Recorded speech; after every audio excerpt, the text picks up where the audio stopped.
तो आदाब, नमस्कार, गुड इवनिंग, सत श्री अकाल। एक बार फिर आप तमाम लोगों का स्वागत है क्राइम तक की कहानी के इस एपिसोड में। उम्मीद है पूरी फैमिली अच्छी होगी। आज सुबह सुबह जब सोकर उठे तो जो पहली खबर थी वो यूपी से थी और अफसोसनाक खबर थी कि एक क्रिमिनल, एक गैंगस्टर के पीछे पुलिस गई थी उसे पकड़ने के लिए और वहाँ पे गोलियाँ चली और 8 पुलिस वाले इस गोलीबारी में मारे गए। तो इस एनकाउंटर के बाद एक नाम आया, विकास दुबे। हैरत की बात होती है, बहुत सारे लोग भैया भी बुलाते हैं विकास दुबे को, बहुत सारे लोग तारीफ भी करते हैं, लेकिन इस शख्स की जो कहानी है वो अपने आप में, जो कल का इंसिडेंट है या आज जो सुबह हुआ देर रात, ये सवाल खड़े करता है कि ऐसे इंसिडेंट के लिए जिम्मेदार कौन है? हमारा सिस्टम, हमारे पॉलिटिशियन और वो लोग जो उनके दबाव में आकर काम करते हैं? ये सवाल इसलिए है कि 19 साल पहले इसी शख्स ने एक पुलिस स्टेशन में घुसकर एक मिनिस्टर को गोली मारी थी। उस वक्त यूपी के स्टेट मिनिस्टर का दर्जा मिला हुआ था। पुलिस स्टेशन में सैकड़ों लोग, इसके अपने समर्थक, उस मिनिस्टर के भी समर्थक वहाँ पे, थाने के अंदर पुलिस वाले बहुत सारे हैं और उनके सामने जाकर गोली मारी 19 साल पहले। लेकिन कमाल यह है कि वो अदालत से बरी हो गया। जानते हैं क्यों? क्योंकि एक भी विटनेस नहीं मिला, एक ने भी गवाही नहीं दी। यहाँ तक कि उन पुलिस वालों ने भी गवाही नहीं दी जो पुलिस वाले उस वक्त थाने में मौजूद थे। 19 साल के बाद उसी के हाथों 8 पुलिस वाले इस तरीके से जब अपनी ड्यूटी करने के लिए गए थे, पकड़ने के लिए गए थे, तो मारे जाते हैं। पूरी कहानी और डॉन विकास दुबे की कुंडली क्या है, मैं कोशिश करूँगा आपके सामने रख सकूँ। सबसे पहले इस एनकाउंटर की, क्योंकि इसमें यह भी है कि इसमें गलती किसकी है। या तो जो इन्फॉर्मेशन मिली थी वो गलत मिली थी, या तो पुलिस के पास इन्फॉर्मेशन सही थी, या फिर किसी ने मुखबिरी कर दी और विकास दुबे को सारी चीज़ें पहले बता दी और इस वजह से इतना बड़ा नुकसान हुआ। इस कहानी की शुरुआत होती है कल शाम करीब 5 बजे के आसपास। एक राहुल तिवारी, ये इसी कानपुर देहात के, ये जहाँ का जो पूरा इंसिडेंट है ये करीब लखनऊ से 125 किलोमीटर दूर है और कानपुर से जो शहर है वहाँ से करीब 50 किलोमीटर दूर है। और कानपुर देहात में ही एक गांव है, उस गांव में ये सब कुछ हुआ। मतलब कानपुर शहर से करीब 50 किलोमीटर दूर। राहुल तिवारी नाम का एक शख्स कल शिवली थाने पहुंचता है शाम को और जाकर एक कंप्लेंट लिखाता है और ये कहता है कि ये जो दबंग, ये जो डॉन विकास दुबे, इसने राहुल तिवारी और उसके ससुर, उन दोनों को उठा लिया और किडनैप करके अपने घर ले गया और वहाँ पर काफ़ी मारा पीटा, बंधक बनाया, बांध दिया और फिर जबरन कुछ कागजात पे साइन कराए। वो कागजात उनकी ज़मीन के थे और वो ज़मीन उसने अपने नाम कर ली। विकास दुबे की ये पुरानी फितरत है, गांव के या इस तरह के लोगों की ज़मीन कब्जाना, और इसी से उसने बहुत पैसे कमाए, बेशुमार दौलत कमाई। तो राहुल तिवारी ने जब ये कंप्लेंट लिखाई शिवली थाने में, तो थाने के जो अध्यक्ष हैं वो पहुंचते हैं विकास दुबे के गांव में कि इस तरीके से चीज़ें हैं, आपके खिलाफ कंप्लेंट है। लेकिन कहते हैं कि विकास दुबे ने थाना अध्यक्ष की बेइज्जती की और एक तरह से उसको शर्मिंदा किया। ड्यूटी पे थे तो वहाँ से लौटते हैं वापस और अपने सीनियर को खबर देते हैं कि इस तरह की बात है, एक किडनैपिंग और उसके बाद जबरन साइन कराने की।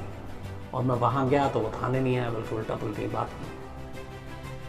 तो ऑलरेडी कुछ और कंप्लेंट पहले के भी थे और इस वक्त ऑलरेडी विकास दुबे जमानत पर बाहर है। ये भी हैरत की बात है। तो आला अफसरों को जब पता चला तो उन्होंने कहा कि ठीक है, चलो एक टीम लेके चलते हैं। और पता चल गया था कि ये घर पे, जिस गांव में ये रहता है और जहाँ पे जो इसका घर है, उस घर को एक तरह से समझ लीजिए कि किला है गाँव के अंदर, कानपुर देहात में। उस किले के अंदर बिना उसकी मर्जी के कोई जा नहीं सकता। यहाँ तक कि गांव के लोग भी दहशत, खौफ, चाहे डर से, कुछ लोग इज्जत भी करते हैं डर से। तो एक किला नुमा घर है। तो इस हादसे के बाद पुलिस टीम ने फैसला किया कि रात को दबिश डालेंगे। जबकि दूसरी खबर यह है कि यूपी पुलिस ने तय किया कि आज रात को इसका एनकाउंटर होते हैं। इसके बाद प्लान, आसपास के डिस्ट्रिक्ट से पुलिस पूरी तैयार की गई, टीम तैयार की। लेकिन इसी बीच ये खबर विकास दुबे तक पहुंचे और उसे मालूम हो गया कि पुलिस की टीम आ रही है और उसका एनकाउंटर करने वाली है। अब उसके पास एक रास्ता ये था कि वो घर छोड़कर भाग सकता था, बट वही है कि जिस तरीके से जो चीज़ें होती हैं राजनीति और नेताओं की दोस्ती, उससे कई बार क्या क्या चीज़ें होती हैं उसके ये बेस्ट एग्जाम्पल है कहानी। उसने कहा कि भागेंगे नहीं, उसने अपने जो गुर्गे हैं, उसके जो गैंग के लोग हैं, उनको कॉल किया, उनको हथियार के साथ अपने घर बुलाया और तमाम हथियार के अलावा उनके पास AK-47 भी था। इसके बाद उस घर की छत पे ये लोग जमा हो गए। खबर इनके पास पुख्ता थी कि पुलिस की टीम रात को इतने बजे आएगी, करीब 12 साढ़े 12 बजे थाने से निकली, 1 से 1:30 के दरमियान पहुंचेगी। जिस जगह पे इसका घर है वो काफ़ी ऊंचाई पे है, घर का छत, और वहाँ से गांव और या उस सड़क से जो आता जाता है वो साफ दिखाई देता है। तो पुलिस की टीम जब पहुंची तो वो गांव तक सीधे आ जाए गाड़ी में, रोकने के लिए JBC की मशीन सड़क पे लगती ताकि पुलिस की गाड़ी एंटर न कर सके। जब पुलिस की टीम पहुंची और पुलिस को कोई अंदाज़ा भी नहीं कि विकास दुबे को उनके इस ऑपरेशन की जानकारी लग चुकी है। JBC मशीन ने पुलिस की गाड़ी का रास्ता रोक लिया। पुलिस के सामने मजबूरी थी, रात का वक्त था, सारे पुलिस वाले गाड़ी से उतर गए और पैदल ही अब विकास दुबे के घर की तरफ बढ़ने लगे। पुलिस वाले नीचे, विकास दुबे और उसके सारे गुर्गे छत पर, निशाना बिल्कुल सामने। इसके बाद अचानक गोलियां चलनी शुरू होती हैं। अब अचानक जब गोली चली तो पुलिस वालों के पास कोई मौका नहीं, क्योंकि ये नीचे है और वो लोग ऊपर हैं, आराम से देख लें, आराम से निशाना ले लें। तो इस गोलीबारी में जिस अचानक पुलिस वाले बदहवास हो गए तो उन्हें अंदाज़ा भी नहीं था कि ऐसा कुछ होगा। जिसे जिधर मौका मिला वो उधर भागे। काफ़ी देर तक गोलियां चलती रही। फिर जब नीचे से गोलियों की आवाज़ बंद हो गई तो विकास दुबे और उसके लोग नीचे उतरते हैं और कुछ पुलिस वाले जो बेचारे जान बचाने के लिए किसी के घर में या आसपास छुप गए थे, उनको पकड़ कर बाहर लाते हैं और उन्हें गोली मारते हैं। उनके सरकारी जो हथियार है वो भी छीनते हैं, सारे कारतूस तक अपने पास ले लेते हैं। और ये सब करने के बाद ये सब कुछ करीब 45 मिनट से 1 घंटे के बीच चला। विकास दुबे और उसके सारे साथी अंधेरे में एक गांव से निकल जाते हैं। इस दौरान 1-2 पुलिस वाला जो घायल था वो किसी तरह से अपने सुपीरियर को इन्फॉर्मेशन देता है थाने तक। थाने में ये खबर पहुंचती है, हड़कंप बन जाता है। आसपास के ज़िले और सीनियर पुलिस अफसर फौरन गांव की तरफ भागते हैं। जितने जख्मी थे सबको हॉस्पिटल ले जाते हैं, लेकिन हॉस्पिटल जाते जाते देर हो चुकी थी, क्योंकि जिस तरीके से ये सारी चीज़ें हुई थी उसमें एक डिप्टी SP जो COB सर्किल अफसर भी जो कहते हैं, उनके अलावा सब इंस्पेक्टर और कांस्टेबल, कुल मिलाकर 8 लोगों की मौत हो गई, 8 पुलिस वालों, और 5 ऐसे थे जो इंजर्ड हैं, जो घायल। विकास दुबे वहां से फरार हो चुका है।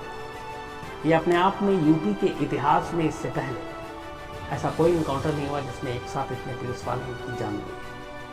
ऐसा कोई इनकाउंटर नहीं हुआ जिसमें इस तरीके से किसी गैंग ने पुलिस वालों को घेर कर अंधाधुंध गोलियां चलाई। ये अपने आप में बेहद अफसोसनाक है। लेकिन यहाँ पे वही 2-3 चीज़ें आती हैं कि एक ये कि क्या ऑपरेशन का इंतज़ाम पूरा नहीं था, नंबर 2 क्या किसी ने मुखबिरी की तो वो कौन था, नंबर 3 कि इनके पास इतने हथियार और सारी चीज़ें हैं, इसकी भी एक, क्योंकि दोनों तरफ से मुखबिरी होती है, तो पुलिस के पास इसकी जानकारी नहीं थी।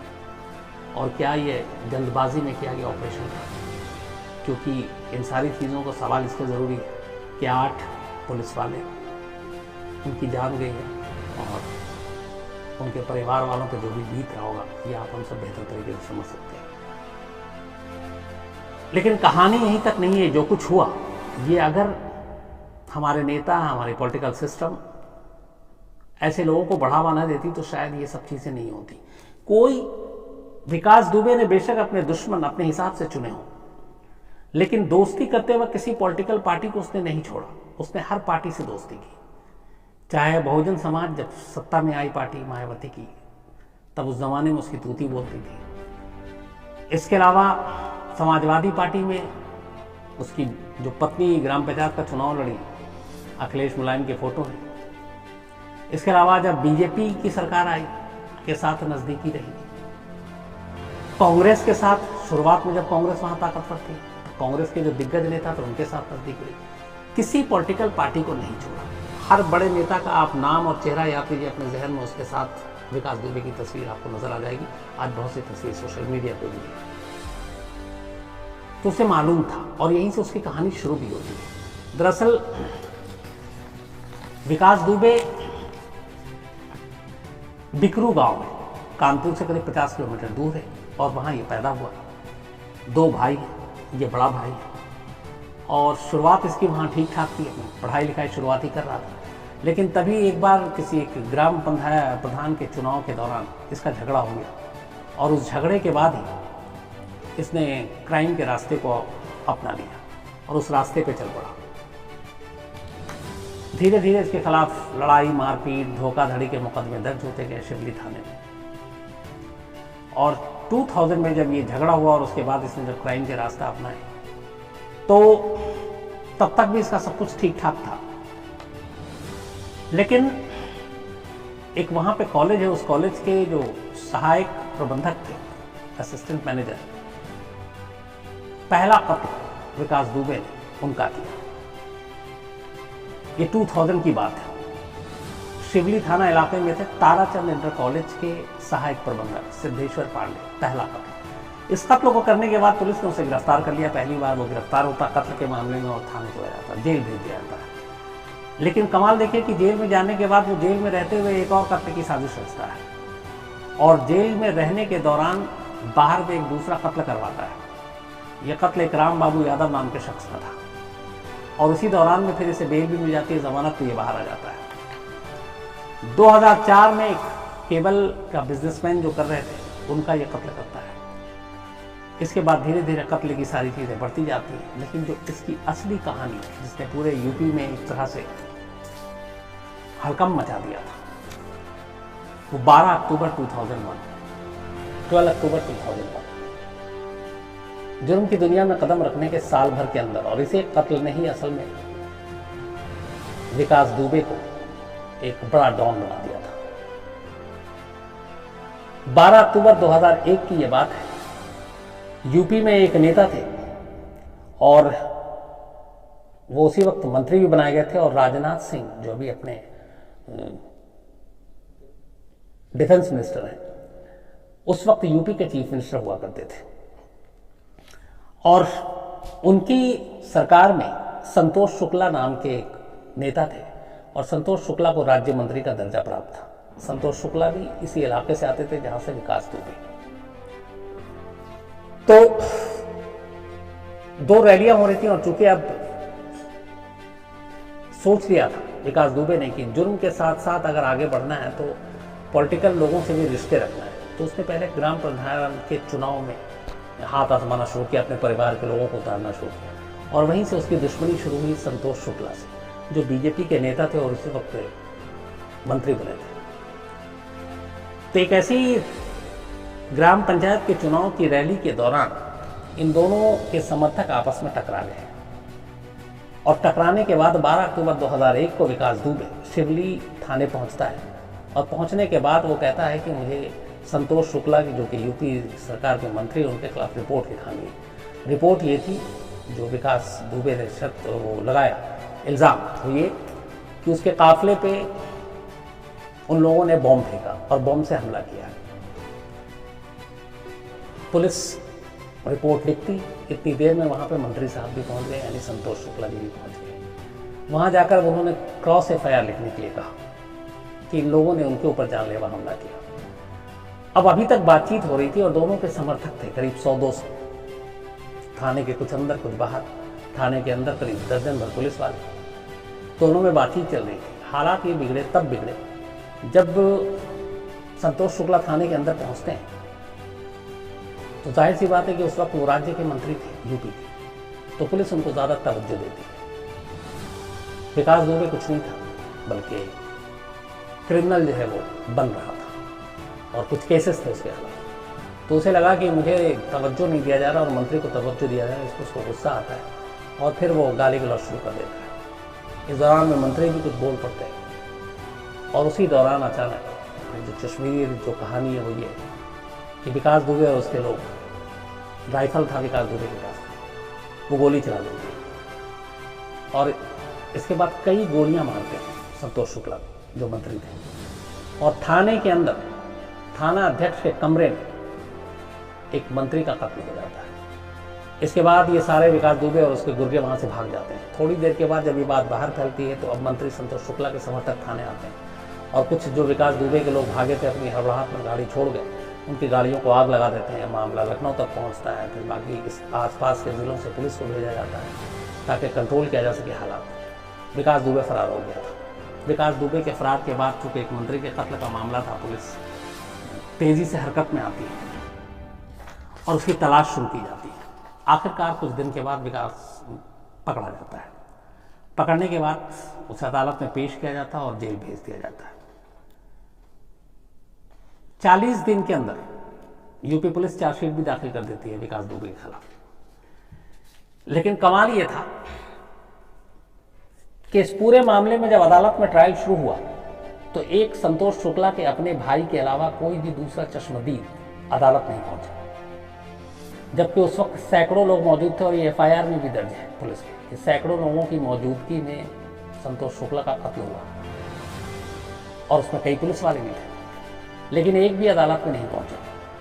इसकी दो वजह थी। एक, जिस कमरे में कत्ल हुआ और चूंकि थाने के अंदर हुआ, पुलिस वालों की मौजूदगी में हुआ, तो बाद में और एक मंत्री का कत्ल था, तो ऊपरी अफसर जो आए सारे, उन्होंने जब फिर रिपोर्ट लिखाई उसमें उस वक्त थाने के अंदर जितने पुलिस वाले मौजूद थे उनको भी इस कत्ल में आरोपी बना दिया गया। तो जब आरोपी बन गया तो फिर वो गवाही कैसे दे खिलाफ, और फिर विकास दुबे का तब तक थोड़ा कद भी बढ़ रहा था, तो उन पुलिस वालों ने एक गवाही नहीं दी। जो इतनी भीड़ थी उनमें से भी एक भी ने गवाही नहीं दी। सिर्फ एक शख्स था जो मंत्री जी का भाई, लेकिन वो उस वक्त वहां पे मौजूद नहीं था। तो एक तो रीजन ये। दूसरा, पुलिस ने रिपोर्ट में अपने लिखा कि एफआईआर में ये साफ साफ कि विकास दुबे ने 5 मीटर की दूरी से गोली मारी थी, जबकि जो पोस्टमार्टम रिपोर्ट आई और जो फॉरेंसिक एक्सपर्ट की रिपोर्ट आई उसमें यह था कि ब्लैक 0 रेंज से गोली मारी। तब कहाँ 5 मीटर और कहाँ बिल्कुल करीब से, तो ये भी गलत चला गया। तीसरा ये था कि जो डिफेंस ने ये साबित कर दिया कि जब ये सब कुछ हुआ तो उस वक्त थाने में समर्थक तो थे लेकिन खुद विकास दुबे मौजूद नहीं था, क्योंकि मंत्री के आने के बाद उसे लगा हालात खराब हो जाएंगे तो वहाँ से पहले निकल गया था। तो ये 3 चीज़ें ऐसी थी जिसके बाद अदालत ने विकास दुबे को इस कत्ल के इल्ज़ाम से बरी कर दिया। इसके बाद ऐसा नहीं ये आखिरी था, कत्ल होते गए, लेकिन कमाल ये था कि कत्ल के बाद वक्त से पहले उसे जमानत मिल जाती। क्यों मिलती?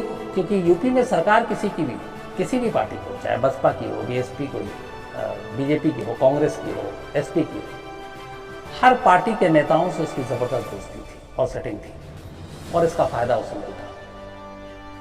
पैसे भी बहुत कमाए, चंदा भी दिया, बल्कि ये ज़मीन के कब्जा उगाही इन सब से उसने गांव में एक स्कूल और कॉलेज भी खुलवा दिया और हर पार्टी को फंड चंदा देता। तो उसकी वजह से हर पार्टी के लोग उसके सर पे हाथ रखते, तो उसे जमानत मिलती जाती। आज जब ये सुबह अगली मॉर्निंग में ये सारा इंसिडेंट हुआ है, तब भी वो कत्ल के 1-2 मामले में भी जमानत पर बाहर और जमानत पर आकर उसने ये इंसिडेंट किया। तो यहाँ अब इसके बाद पुलिस उसे ढूंढ रही है। लखनऊ में कृष्णानंद इलाके में इसका आलिशान घर है, वहाँ भी पुलिस टीम जब पहुँची तो ताला लगा हुआ था दरवाजे पे, पर ताला तोड़कर पुलिस अंदर घुसी, तलाशी ली, कुछ मिला नहीं है। पूरे बॉर्डर जो यूपी के हैं वहाँ पे इसकी तलाशी हो रही कि कहीं ये बाहर ना निकल जाए यूपी से। यूपी के अंदर ढूंढा जा रहा है इसे।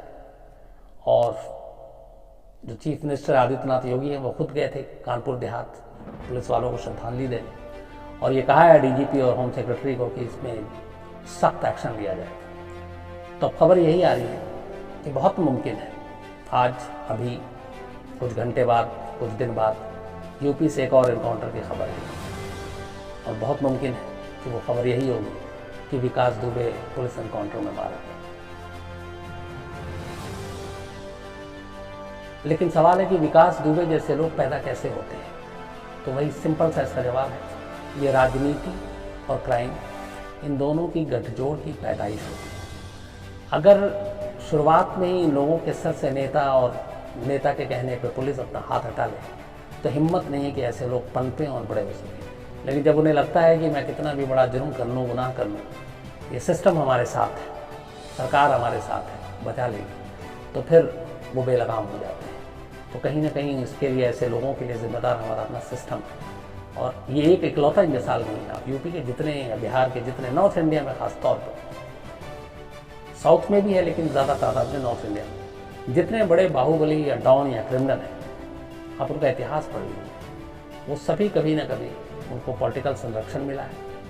और ये शुरू से रहा, क्योंकि नेता अपने चुनाव में ऐसे दबंग लोगों का फ़ायदा उठाते हैं, उनका इस्तेमाल करते हैं वोट के लिए, और ये उसका फ़ायदा उठाते हैं फिर क्राइम की दुनिया में, क्राइम करके बचने के लिए, पुलिस से बचने के लिए। तो ये जो गठजोड़ है ये सबसे डेंजरस है।